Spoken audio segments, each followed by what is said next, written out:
जय हिंद दोस्तों, Maurya coaching centre पढ़ना में आप लोगों का एक बार फिर से स्वागत है। आज मैं अजीत मौर्य आप लोगों को कक्षा 12 का जो गणित है आपका उसमें का प्रश्नावली 3.1 को सॉल्व कराऊंगा। तो प्रश्नावली 3.1 को सॉल्व करवाने से पहले उसके जितने बेसिक चीज़ें हैं उनको जानेंगे। तो बेसिक चीज़ों और चैप्टर का नाम है जो उसको सुन लीजिए। चैप्टर का नाम है आव्यूह, मैट्रिसेस। मैट्रिक्स क्या होता है, आव्यूह क्या होती है, इसके बारे में हम पूरा आपको बस वीडियो में बने रहिएगा, सब अच्छी तरह से पूरा हम पूरे समझाएंगे आप लोगों को।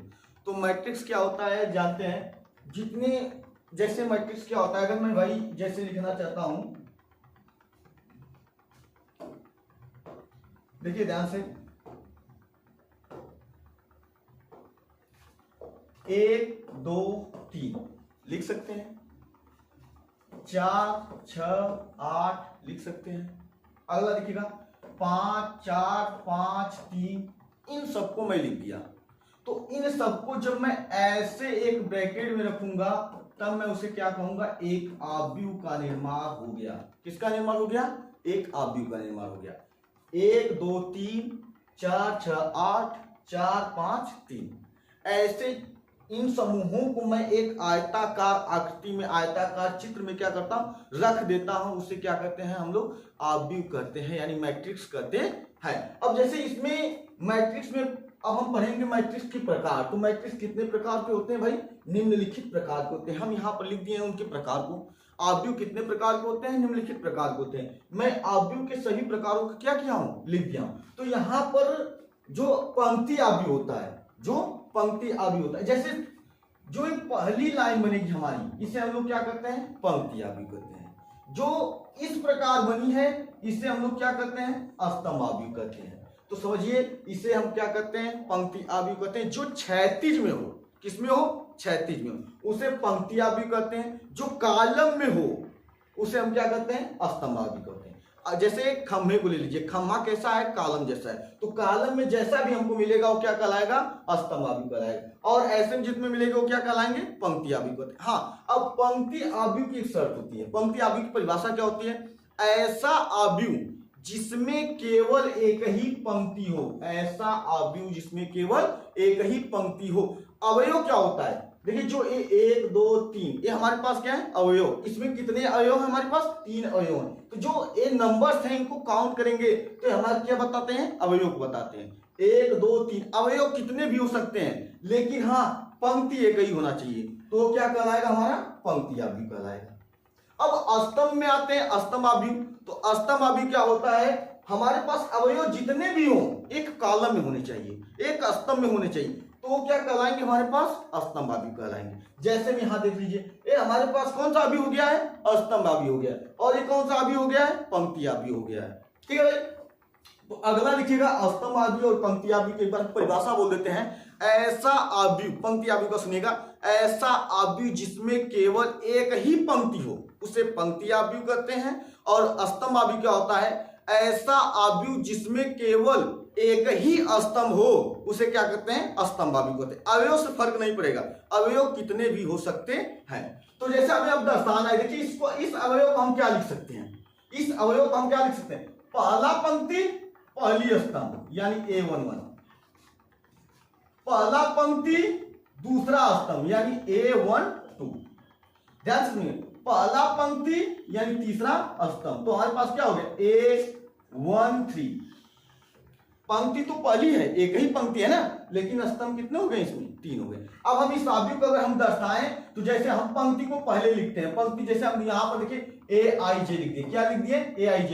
तो जो I है वो किसको दर्शाता है, पंक्ति को दर्शाता है। I किसको दर्शाता है, पंक्ति को। और J किसको दर्शाता है भाई, स्तंभ को दर्शाता है।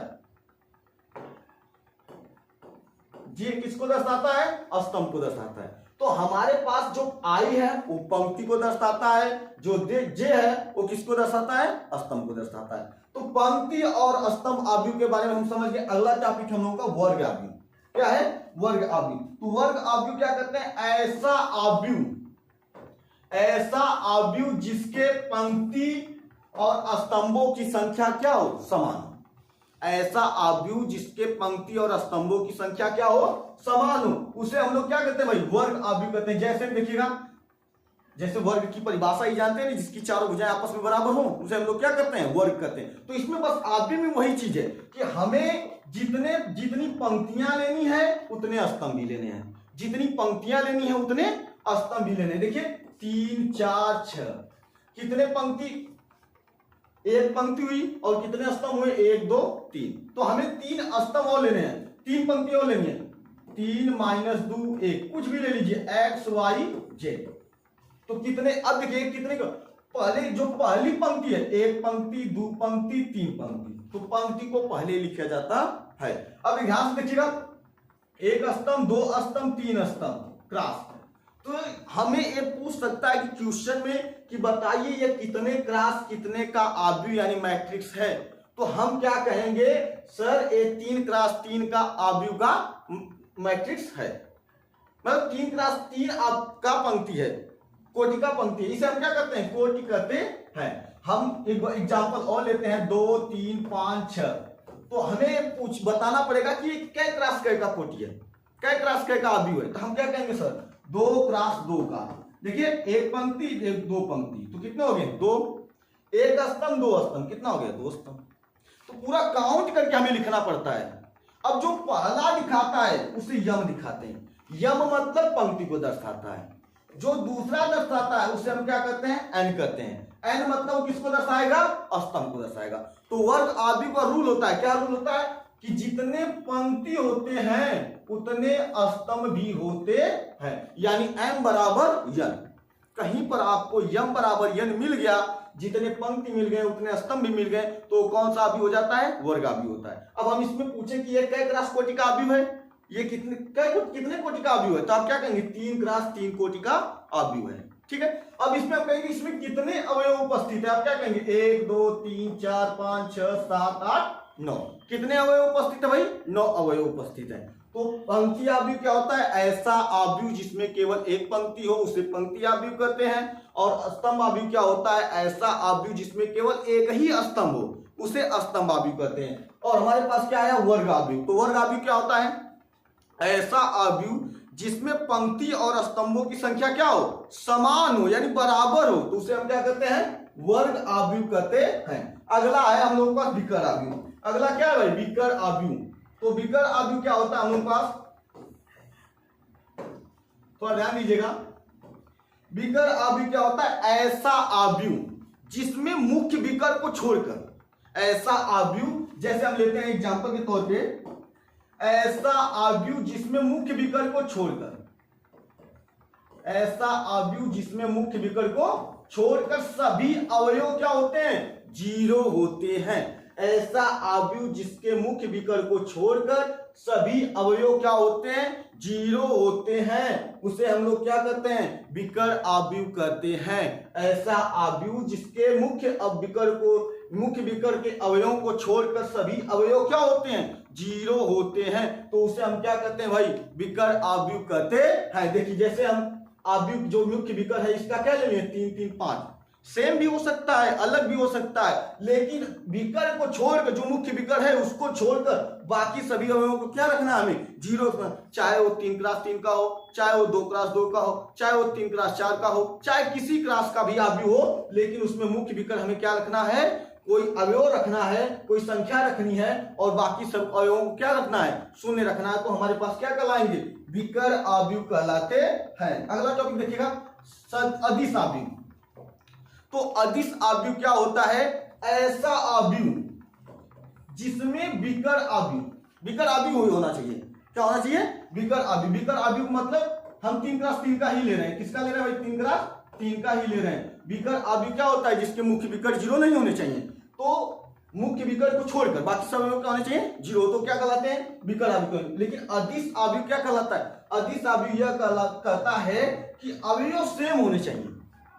अवयव क्या होने चाहिए, सेम होने चाहिए। जैसे अगर हम यहाँ पर 1 ले लिए, यहाँ पर भी 1 लेना पड़ेगा, यहाँ पर 1 लेना पड़ेगा। अगर हम यहाँ पर कड़ी में 1 ले लिए तो यहाँ पर भी कड़ी में 1 लेना पड़ेगा, और यहाँ पर भी क्या लेना पड़ेगा, कड़ी में 1 लेना पड़ेगा। तो क्या कहलाते हैं हमारे, और इसमें हम अलग अलग भी ले सकते हैं।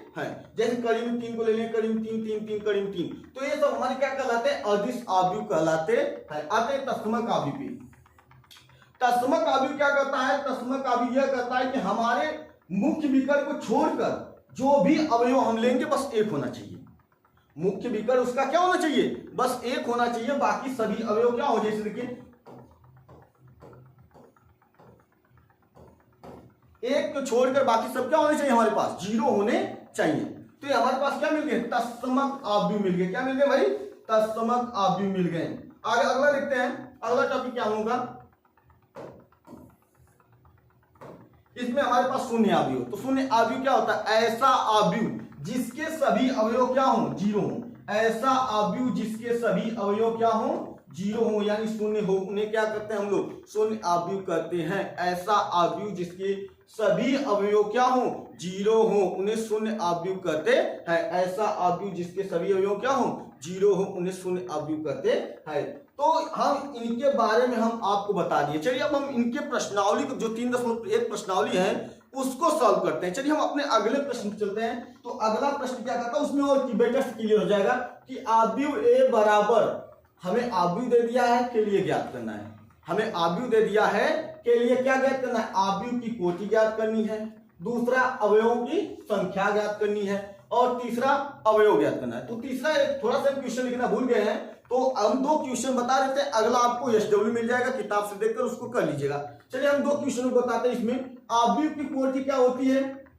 हम बताएं अवयवों को काउंट करेंगे, कितने पंक्ति हैं, कितने स्तंभ है। तो किसको दर्शाता है? अवयव की कोटि को। तो पंक्ति कितने हमारे पास? 1 पंक्ति, 2 पंक्ति, 3 पंक्ति, 3 लिख दिए। बीच में क्या रहता है हमारे पास? क्रॉस। इसे गुणा नहीं पड़ते, क्या करते हैं? क्रॉस। 1 स्तंभ, 2 स्तंभ, 3 स्तंभ, 4। तो हमारे पास क्या मिले? 3 क्रॉस 4। कितने के अवयव हो गए भैया? 3 क्रॉस 4 कोटि के अवयव हो गए। ये अवयव की कोटि कितनी है? 3 क्रॉस 4। अब देखिए अवयवों की संख्या, तो अवयवों की संख्या चाहे इनका गुणा कर दीजिए, चाहे काउंट करके रख दीजिए। देखिए 1 2 3 4 5 6 7 8 9 10 11 12 अवयवों की संख्या कितनी है? 12। तो इसमें हम जैसे एक दे लेते हैं एग्जांपल के तौर पे। देखिए हमें A11 दिया होगा, ठीक है, क्या दिया होगा? A11 दिया होगा, और यहां से A12 दिया होगा। तो ऐसे दिया होगा, मैं 2 लिख कर बता देता हूं क्या करना है उसमें। तो आप लोग जो आपके बुक में प्रश्न होगा उसके अनुसार आप लोग कर लीजिएगा। जैसे A11 हमें क्या करें? हम इसको बताए थे नियम से दिखाते हैं, यानी पहली पंक्ति, और इसको क्या दिखाते हैं हम लोग? स्तंभ से दिखाते हैं, यानी n। तो पहले पंक्ति का पहला अवयव और पहले स्तंभ का पहला अवयव क्या है हमारे पास? 2। क्या है? 2। देखिए A11 पहली पंक्ति का पहला अवयव और पहले स्तंभ का पहला अवयव, दोनों हमारे पास क्या है? 2 है। तो ऐसे ही बाकी देखिए एक और देख लीजिए A12, यानी पहली पंक्ति में जाना है, पहली पंक्ति में गए, फिर दूसरे स्तंभ में जाना है, दूसरे स्तंभ में आ गए। कितना हमारे पास? 5 है। पहले पंक्ति में जाना है, दूसरे स्तंभ में जाना है, कितना मिला हमारे पास? 5। तो इसी प्रकार से हम इस प्रश्न को क्या करिए? सॉल्व करिए। हम अगले प्रश्न में चलते हैं। अगला प्रश्न क्या कहता है?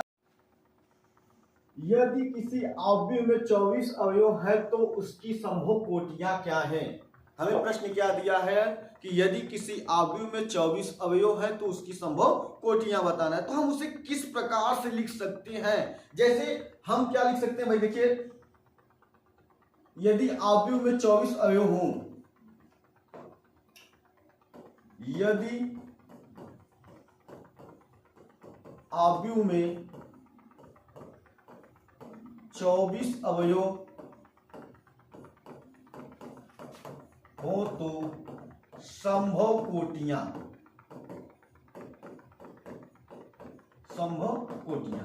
यदि किसी अवयव में 24 अवयव हो तो संभव कोटियां। हम देखिए क्या लिख सकते हैं भाई? अगर हम मतलब क्या गुणा करें कि 24 आ जाए उसका। जैसे हम क्या करते हैं? 1 को लेते हैं और 24 को लेते हैं, एक प्रकार से बना सकते हैं। मतलब एक पंक्ति ले सकते हैं, 24 क्या ले सकते हैं? स्तंभ ले सकते हैं। तब हमें 1 क्रॉस 24 के 24 अवयव हो, तब हम इस प्रकार से भी उसके क्या बना सकते हैं? अवयव को बना सकते हैं। अगला देखिएगा, कामा लगा देते हैं 24 क्रॉस 1, मतलब 24 पंक्ति हो हमारे पास और एक स्तंभ हो। अगला देखिएगा क्या लिख सकते हैं भाई? 3 गुणे 8, यानी 3 बटे 24, 3 पंक्तियां हो और 8 स्तंभ हो। अगला क्या लिख सकते हैं? 8 गुणे 3, 8 पंक्ति हो 3 स्तंभ हो। फिर अगला क्या लिख सकते हैं भाई, लाना हमें 2 गुणे 12 24 लाना है। और क्या लिख सकते हैं 12 गुणे 2, मतलब 12 पंक्ति हो और 2 स्तंभ हो, तब भी हमारे पास कितने आएंगे उस आव्यूह में 24 अवयव आएंगे। कितने अवयव आएंगे 24 अवयव आएंगे। अगर देखिए क्या लिए हमने 1 cross 24 24 cross 1 3 cross 8 8 cross 3 2 cross 12 12 cross 2। तो इस प्रकार से जो हम अपना इनकी कोटियों को बना दिया, हम इतने इन प्रकार से हम क्या कर सकते हैं इसके 24 अवयव वाले आव्यूह को क्या कर सकते हैं बना सकते हैं। अगला इसमें क्या है कि इसमें अवयव हो तो कितना अवयव भाई, इसमें जैसे हम दे रहे हैं, अगर इसमें आपके पास 22 अवयव हो तो अगला हमें आपको बताना है कितना अवयव हो, 22 अवयव हो तो अगला आपको बताना है। चलिए हम अगले प्रश्न में चलते हैं।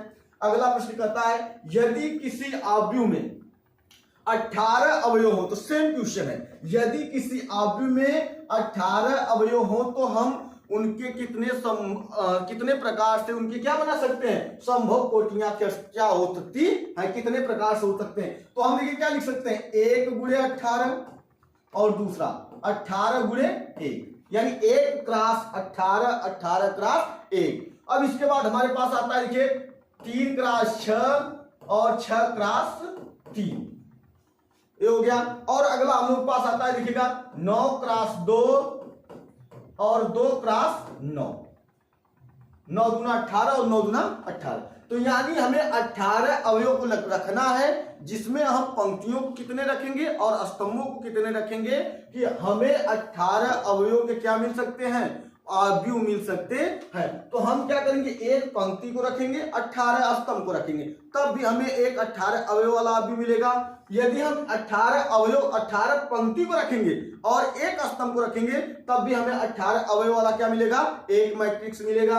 यदि हम 3 पंक्ति रखेंगे और 6 स्तंभ रखेंगे, तब भी हमें क्या मिलेगा 18 अवयव वाला एक आव्यूह मिलेगा। तो इसी प्रकार से हम इतने प्रकार से 18 अवयव वाले आव्यूह को क्या कर सकते हैं दर्शा सकते हैं। तो अगला हमारे पास इसमें और क्या दिया है कि यदि इसमें 5 अवयव हो, तो यदि इसमें 5 अवयव हो तो इसकी संभव कोटियां क्या हो सकती है। 5 अवयवों के लिए क्या लिख सकते हैं भाई 1 क्रॉस 5 और 5 क्रॉस 1, मतलब 2 ही प्रकार से लिख सकते हैं।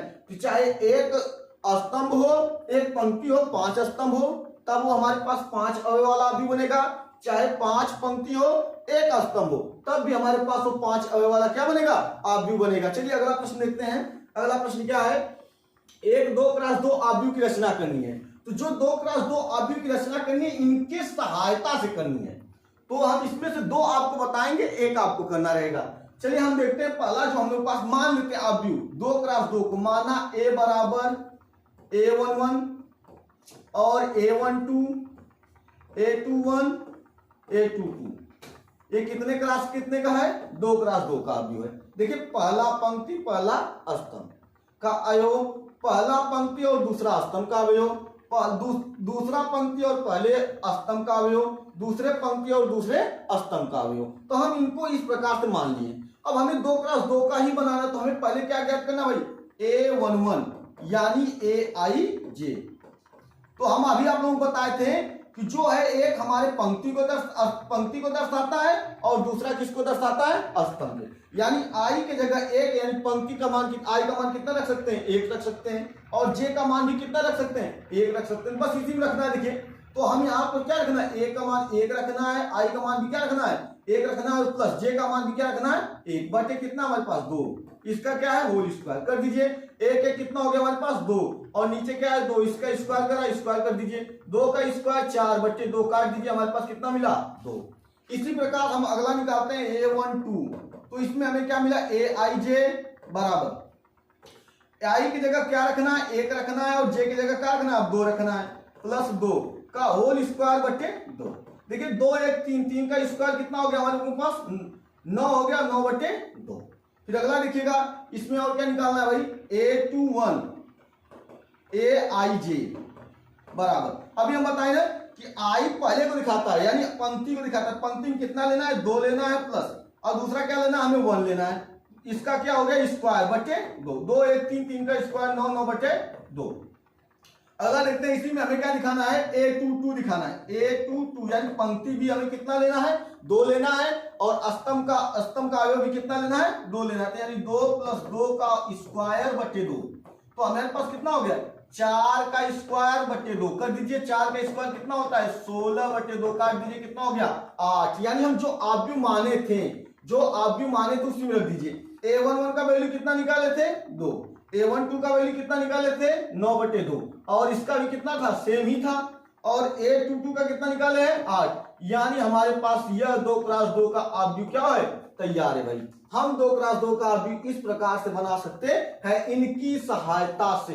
अगला देखते हैं, हमें अगला क्वेश्चन इसमें क्या बोला है, aij, और ये हमें निकालना है। सेम प्रोसेस, इतना मान लेंगे, 2 × 2 का ही बनाना है, तो माना a बराबर ही 2 × 2 का आव्यूह हम बना लिए। अब इसमें हमें जो a11 दिया है तो इसको रखना है। अभी जस्ट इसमें हम विस्तार से बताए थे, यहाँ पर थोड़ा डायरेक्टली कर रहे हैं कि i का मान कितना रखना है, 1, और j का मान कितना रखना है भाई, 1 कर देंगे तो कितना है हमारे पास, 1। अब हम क्या निकालेंगे, a12 निकालेंगे। i का मान कितना रखना है, 1, और j का मान कितना रखना है, 2, तो हमारे पास कितना मिला, 1/2 ही मिलेगा।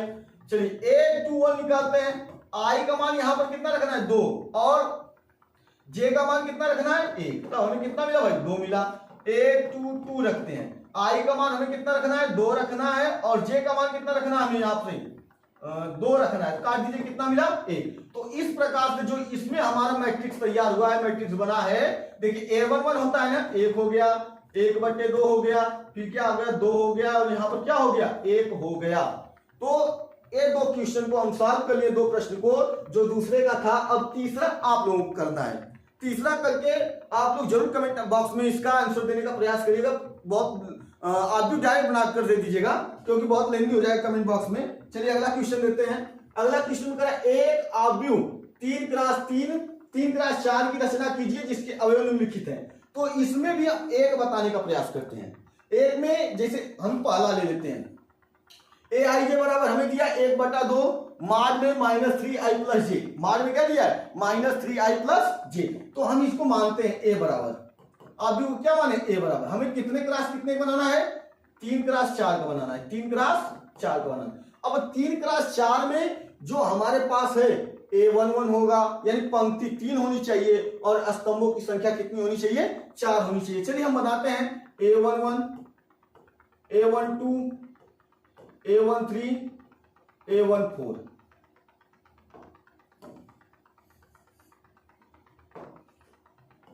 a14 और a21, a22, a23, a24, a31, a32, a33 और a34। तो ये हमें 3 × 4 आव्यूह के क्या मिल गए, 3 × 4 के आव्यूह मिल गए, 3 × 4 की। अब हमें प्रत्येक का मान निकालकर फिर इसी आव्यूह में रख देंगे, तो हमें क्या मिलेगा, एक 3 × 4 का आव्यूह अवयवों के साथ मिलेगा। चलिए हम पहले निकालते, क्या निकालते हैं, a11। तो a11 कहां पर, किसकी सहायता से निकालना है, इनको निकालना है, बराबर aij। तो aij हमारे पास क्या है, 1/2 माड में देखिए -3 गुणे i का वैल्यू कितना रखना है, 1 रखना है, और j का वैल्यू भी कितना रखना है भाई, 1 रखना है, प्लस j का वैल्यू कितना रखना है, 1 रखना है। चलिए 1 रख देते हैं। हमारे पास क्या बचा, 1/2, और देखिए 3 एकम -3, और यहां से +1। अब दोनों को हम क्या करें, अब दोनों को माइनस कर दिए, -3 में से +1 गया, तो हमारे पास क्या बचा, 1/2, और यहां पर क्या बचा, -2। जब भी मार्ग से हम बाहर निकालते हैं तो सदैव हम अपना किसमें चिन्ह रखते हैं भाई, प्लस में रखते हैं। किसमें रखते हैं, मार्ग से जब भी किसी नंबर से यानी किसी संख्या को बाहर निकालते हैं तो उसे सदैव प्लस में रखा जाता है। 2 से इसको डिवाइड करेंगे, कितना बचा हमारे पास, 1 बचा। चलिए अगला हम निकालते हैं a12 निकालते हैं। अब a12 1/2 और -3 तो पहले से हम लोगों का, i का मान इसमें कितना है, 1 है, 1 रख दिए, लेकिन j का मान कितना है, यहां से बदल गया, 2 हो गया। चलिए करते हैं आगे, a12 का मान देखिए 1/2 और 3 एकम -3 और +2, माइनस कर देंगे, घटा देंगे, तो हमारे पास कितना आया, 1/2 और 3 में से गया तो माइनस, और बाहर निकालेंगे तो हमेशा क्या रखेंगे, प्लस में ही रखते हैं। 1/2 -3 में से +2 गया तो कितना बचा, -1, और जब भी उसे बाहर मार्क्स से निकाल कर रखेंगे किसमें रखेंगे, प्लस में रखेंगे, और हमें x का गुणा 1 में करेंगे, 1 मिला और नीचे क्या हमारे पास 2 है। इसी प्रकार हम किसका निकालते हैं, a13 निकालते हैं। किसका निकालते हैं भाई, a13 निकालते हैं। तो 1/2 a13 हम लोग के पास कितना है, -3 गुणे 1, और j का मान अब कितना रखना है, 3 रखना है। तो 3 एकम 3 हमारे पास, देखिए 3 एकम 3 हुआ है 3, और -3 में से +3 गया तो हमारे पास क्या बचा, 0, और 0 को मल्टीप्लाई इसमें कर देंगे तब भी हमारे पास क्या आएगा, 0 ही आएगा। अगर देखिए क्या हमारे पास a14, तो 1/2, और हमें i का मान जो है कि कितना रखना है, 1 ही रखना है। अब j का मान कितना रखना है, 4 रखना है। चलिए रखते हैं, i का मान 1 ही रखना है और j का मान कितना रखना है, 4 रखना है। तो इस प्रकार से हम करते हैं इसको -3, देखिए -3 और 4 में से -3 गया तो क्या बचा, 1, और 1 का गुणा 1 में करेंगे तो 1/2 गुणे 1, हमारे पास कितना मिला, यहां से 1/2 मिला। अगला देखिए इसमें करना है कि अब देखिए 4 तक तो चले गए, हम आपका किसका निकालेंगे, a21, किसका निकालना है भाई, a21। चलिए a21 को थोड़ा सॉल्व करते हैं, यहां से a21 बराबर 1/2। अब यहां से हमें जो 3 दिया गया -3, अब i का मान कितना रखना है, 2 रखना है, 2 रख देते हैं, और j का मान कितना रखना है, 1 रखना है, 1 रख देते हैं भाई। अब देखिए 3 गुना हमारे पास कितना बचा, 1/2, 3 का गुणा 2 में कर दिया तो -6 और +1, बाहर निकालेंगे तो देखिए 6 में से 1 गया -5, अब जब -5 को बाहर निकालेंगे क्या बचा, +5, और +5 का गुणा 1 में करेंगे तो 5/2। अगला चलते हैं, a21 निकल गया, a22 निकालते हैं, यानी 1/2, i का मान भी 2 रखना है, -3 पहले से, i की जगह कितना रखना है, 2 रखना है, और j की जगह भी कितना रखना है, हमें 2 ही रखना है। चलिए गुणा करते हैं इसका, 1/2, 3 गुना मान में गुणा कर दिए, 3 गुना 6, -6 और +2, इसको बाहर निकालेंगे। देखिए 1/2 और -6 में से +2 गया तो क्या बचा, -4, और -4 को जब 8 से बाहर निकालेंगे किसमें रखेंगे, +4 में, इसको काट दिया तो हमारे पास कितना बचा भाई, 2 बचा। कितना बचा, 2 बचा। चलिए अगला इसमें और करते हैं, a23, क्या निकालते हैं, a23, यानी 1/2 -3, i का मान कितना हमारे पास, 2 ही है, 2 रखते हैं, लेकिन j का मान अब कितना हो गया हमारे पास, 3 हो गया।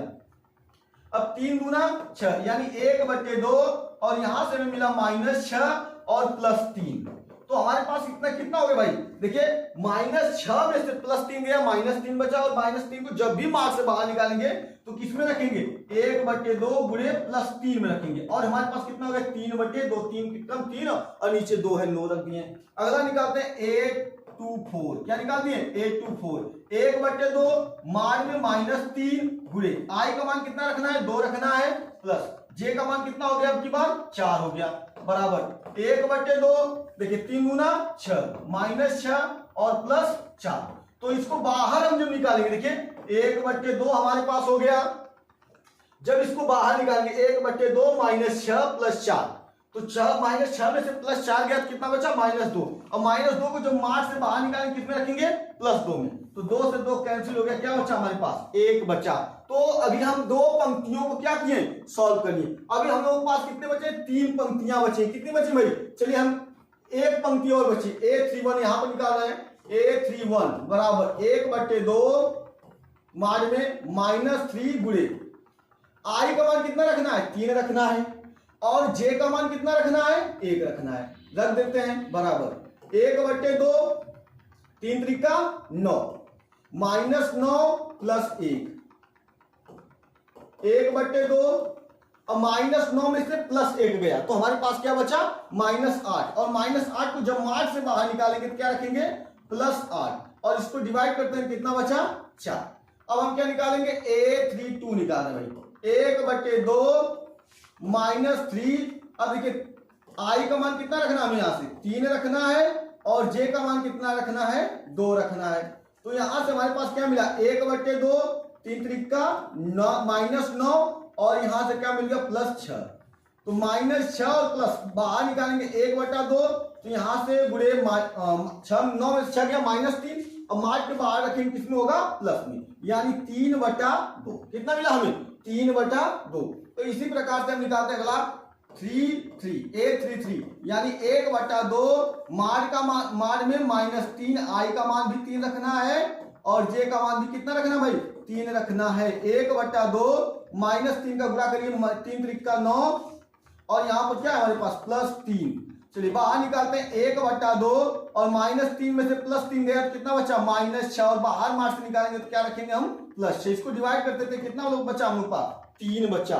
चलिए अगला देखते हैं इसी में A34 बराबर 1/2, यहाँ पर 1/2 है और यहाँ पर बचा -3। अब जो आई का मान रखना हो तो कितना रखना है, 3 ही रखना है, लेकिन प्लस जे का मान कितना रखना है, 4 रखना है। चलिए रखते हैं। अब 1/2 बचा हमारे पास, 3 का गुणा कर देते हैं, कितना हो गया, यहां से -9 हो गया और +4।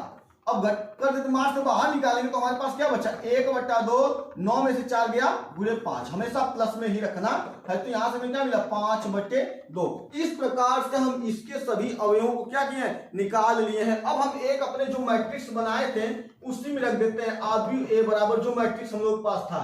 तो A बराबर क्या था, A11। इसमें देखिए A11 का मान कितना है, 1 है। अगला क्या था, A12।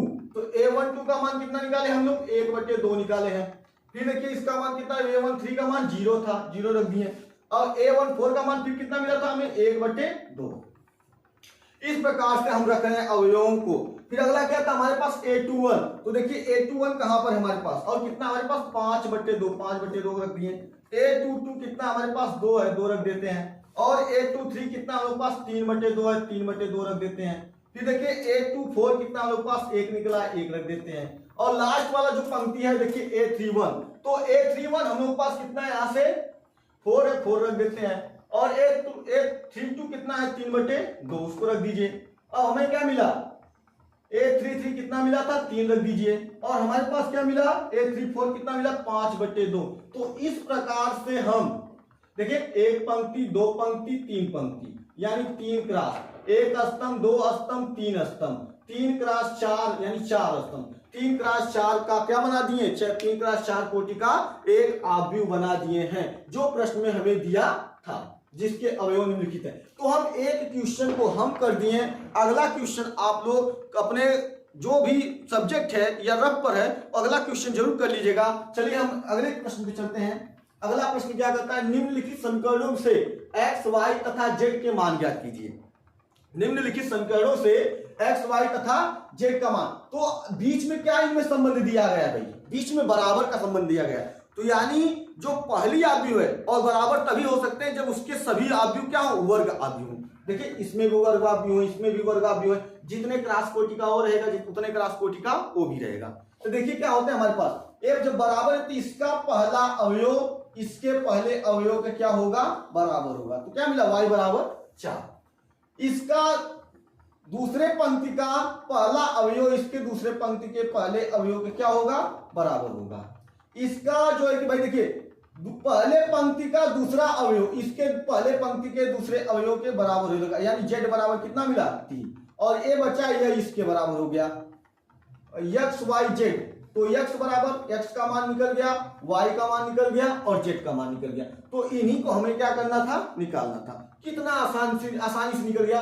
अगला देखिए क्या कर रहा है इस वाले क्वेश्चन में, इसमें कर रहा है कि x प्लस वाई, हम बताए थे ना इसका पहला अवयव x प्लस वाई इसके पहले अवयव के क्या होगा, बराबर होगा। और इसका जो दूसरा अवयव दूसरी पंक्ति का है पहला अवयव, इसके दूसरे पंक्ति के पहले अवयव के क्या होगा, बराबर होगा। यानी 5 प्लस z बराबर कितना मिला हमें, 5। अब दोनों साइड 5 है ना, तो z बराबर कितना मिल गया, 0। z बराबर कितना मिल गया भाई, 0। अगर देखिए x और y बराबर, x और y बराबर, यानी दूसरी पंक्ति का दूसरा अवयव दूसरी पंक्ति के दूसरे अवयव के क्या होगा, बराबर होगा। तो यानी x और y बराबर कितना मिला हमें, 8। इसे समीकरण 1 मान लीजिएगा, इसे समीकरण 2 मान लीजिएगा। तो यहीं पर हम लिखते हैं समीकरण 2 से, किससे, समीकरण 2 से। समीकरण 2 से हम x बराबर क्या रखेंगे, 8/y। तो x का मान उठाकर हमें कहां रखना है, समीकरण 1 में रखना है। x का मान समीकरण 1 में रखने पर, समीकरण 1 में रखने पर। तो x का मान समीकरण 1 में रखते हैं। समीकरण 1 हम लोग पास यही है, x प्लस वाई बराबर 6। तो x का मान कितना है 8 बटे वाई प्लस वाई बराबर 6। 8 बटे वाई प्लस वाई बराबर 6। चलिए हम करते हैं इसको आगे। तो इसके बटे कुछ नहीं, क्या मान लेते हैं 1 मान लेते हैं। 8 का गुणा किए तो 8 हो गया 1 का गुणा, और y का गुणा y में कर दिए कितना हो गया वाई स्क्वायर हो गया। नीचे क्या बचा हमारे पास y बराबर, यहां पर क्या बचा है 6 बराबर क्या बचा 6। अब देखिए 8 प्लस वाई स्क्वायर बराबर इसका गुणा कर देते हैं, कितना हो गया हमारे पास 6y। अब y वाले टर्म को एक तरफ करते हैं, वाई स्क्वायर इधर प्लस था, इधर आया तो माइनस 6y। ऑलरेडी ये इधर है यानी प्लस 8 बराबर इधर क्या बचा है 0। अब इसका हम गुणनखंड विधि से क्या करेंगे, इसको सॉल्व करते हैं। गुणनखंड विधि से क्या करते हैं भाई, सॉल्व करते हैं। देखिए हमें कितना लाना है 4 दूना 8, यानी जोड़ने पर यहां पर माइनस हो तो बीच वाला जो दोनों पद होता है वो किसमें टूटता है माइनस में। तो यानी हमें जोड़ने पर कितना लाना है 8 लाना है, और गुणा करने पर जोड़ने पर 6 लाना है, और गुणा करने पर कितना लाना है 8 लाना है। 4 दूना 8 कितना भाई 4 दूना 8। देखिए अब हमारे पास क्या बचा है, यहां से दोनों में से y को हम कॉमन किए तो यहां एक y बचा है, और यहां इस y से यह y कट गया, क्या बचा 4। इसमें से हम -2 को कॉमन किए हैं तो -2 इस -2 को कैंसिल कर दिया, क्या बचा y। और देखिए इस 2 से इसको डिवाइड कर दिया तो -4 बराबर 0। y -4 दोनों में से क्या किया कॉमन किया, फिर हमारे पास क्या बचा y -2 बराबर 0। अगर हम y -4 बराबर 0 कर रहे हैं तो y बराबर क्या मिला हमें 4।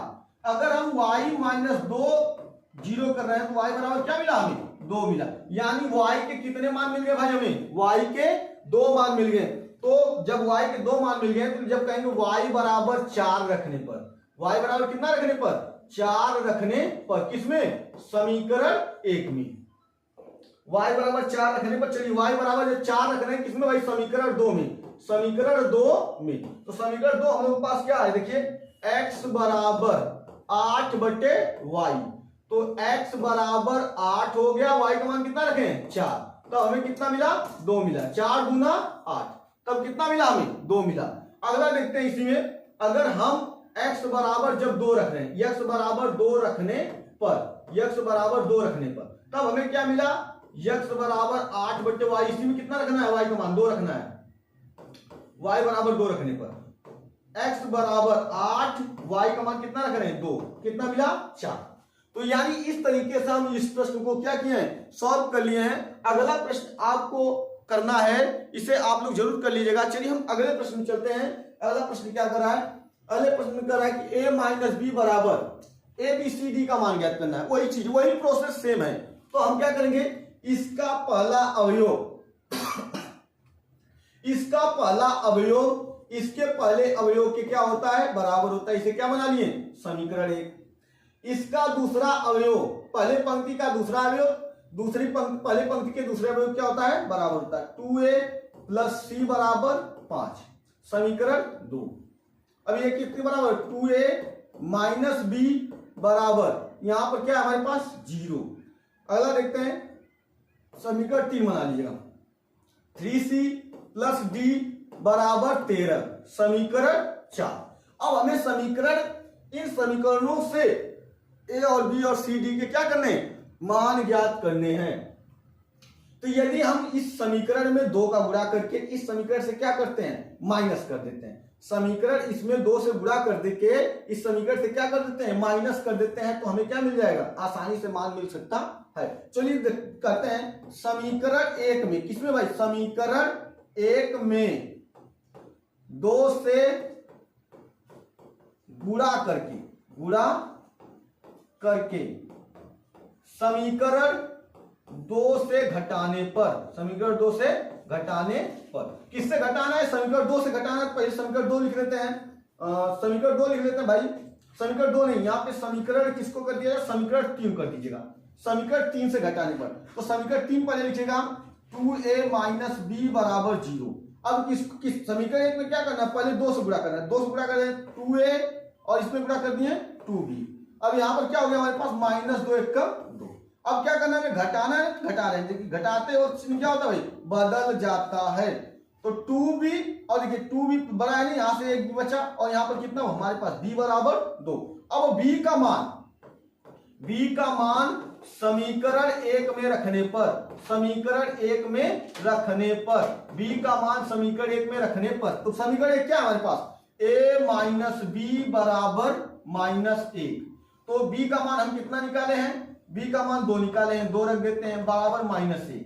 इधर देखिए माइनस में उधर गया तो प्लस में, यानी a बराबर -1, उधर गया तो प्लस में 2 हो गया। अब हमारे पास a बराबर कितना बचा भाई, +2 में से -1 गया, 1 बचा। तो इस तरह से हम a और b का क्या किए, मान निकाल लिए। अब हमें किसका मान निकालना है, c और d का मान निकालना है। तो c और d में जो समीकरण बचा था, यही दोनों समीकरण है ना, तो समीकरण देखिए, समीकरण इसमें 3 का गुणा कर सकते हैं, तो c वाला टर्म शायद कट जाए। तो समीकरण देखिए, समीकरण 2 में 3 से गुणा करके, 3 से गुणा करके समीकरण 4 से घटाने पर, समीकरण 4 से घटाने पर, हाँ तो चलिए करते हैं समीकरण 2 में कितने से गुणा करना भाई, समीकरण 2 में 3 से, तो 3 से गुणा करते हैं, 3 दूना 6 a और +3c बराबर 3 पच्चे 15। किससे घटाना था, 4 से। तो समीकरण 4 हम लोग के पास क्या है, 3c और +d बराबर 13। इस समीकरण 4 से घटाना था ना, तो यहां पे घटाते वक्त चिन्ह क्या होता है, बदल जाता है। चलिए 3c से 3c कट गया, और माइनस से कितना बचा हमारे पास, d, और इसमें c है, तो c वाला कट गया, और कितना बचा हम लोग के पास भाई, 3c + d, और इसमें कितना है 2a 3 से गुणा करती हैं, तो हमारे पास कितना बचा है यहां पे, -2a + c, 2a और 3c, ठीक है। तो -6a + d बराबर, इसमें कर दीजिए -15 में से 13 गया, कितना हो गया वो, -15 में से गया 13, तो बचा हम लोग 13 × 2 = 15 -2, और a का मान हम लोग निकाले थे, a का मान कितना निकाले, 1, तो a का मान यहां पर रख दिए, तो -6 और +d बराबर -2, तो इसको उधर भेज देते हैं। d बराबर हम लोग के पास कितना बचा, -2, इधर गया तो ये +6 हो गया, तो हमारे पास यहां से कितना बचा भाई, d का मान 6 में से 2 गया, कितना बचा, 4। और d का मान अब हम किसी ऐसे समीकरण में रखेंगे जहां से हमें c का मान आसानी से मिल जाए। तो d का मान हम किसमें रख रहे हैं, d का मान समीकरण 4 में रख रहे हैं। किसमें रख रहे हैं भाई, समीकरण 4 में रखने पर, तो समीकरण 4 हम लोग के पास क्या है, 3c + d बराबर 13, तो 3c + d का मान कितना रखना भाई, 4 रखना है, 4 रख दिए बराबर 13। अब यहां से 3c बराबर उधर गया, तो 13 - 4 बराबर घट गया, कितना हो गया हमारे पास, 9 हो गया, तो 3c बराबर 9 बचा। तो यहां से c बराबर कितना बचा भाई, 9, देखिए 3 × 3 = 9, यानी c बराबर क्या बचा, 3, यानी a का मान 1 मिला है, b का मान 2 मिला है, c का मान 3 मिला है, और d का मान कितना मिला है, 4 मिला है। चलिए हम इस प्रश्न को सॉल्व करेंगे। अगला प्रश्न देखते हैं। अगला प्रश्न में करा है कि यदि a बराबर aij m एक वर्ग अवयव है। मैं आप लोगों को बताया हूं कि वर्ग अवयव का रूल होता है कि जो जितनी पंक्ति होनी चाहिए उतने क्या होने चाहिए, स्तंभ भी होने चाहिए। क्या इसमें यम बराबर यन है, हाँ यन बराबर यम है, तो यानी ये वाला हम लोगों का क्या है, सही है। फिर करा x तथा y के प्रदत्त किन मानों के लिए, हम आप लोगों को बताए थे कि x और y का मान तभी निकाल सकते हैं जब दोनों अवयव आपस में क्या होने चाहिए, बराबर होने चाहिए। क्या इसमें यह बराबर का चिन्ह है, नहीं है, तो इसलिए ज्ञात करना संभव नहीं है। क्यों, क्योंकि भाई जब बराबर के चिन्ह ही नहीं तो ये सब कैसे बराबर कर दे रहा है, तो जब ये बराबर कर दे रहा है तो यानी ये सब क्या है, गलत है। तो जो गलत है वही क्या हो गया हमारे पास, सही हो गया। अब करा 3 × 3 कोटि के ऐसे अवयवों की कुल संख्या कितनी होगी जिनके प्रत्येक प्रविष्टि 0 या 1 हो। जब प्रविष्टि पूछे 0 या 1 हो तो प्रविष्टि के लिए 2 की पावर, जितने क्रॉस का पूछे, 3 × 3 का पूछ रहा है ना, रख देंगे, तो 2 की पावर 3 × 3 का 9 हो गया। यानी 2 का हम 9 बार क्या करेंगे, आपस में मल्टीप्लाई करेंगे। 2 का 9 बार मल्टीप्लाई होगा तो जितना आएगा कमेंट बॉक्स में बताइएगा जरूर से। धन्यवाद आपका वीडियो में बने रहने के लिए। अगला कौन सा टॉपिक चले आप जरूर कमेंट बॉक्स में हमें बताइएगा।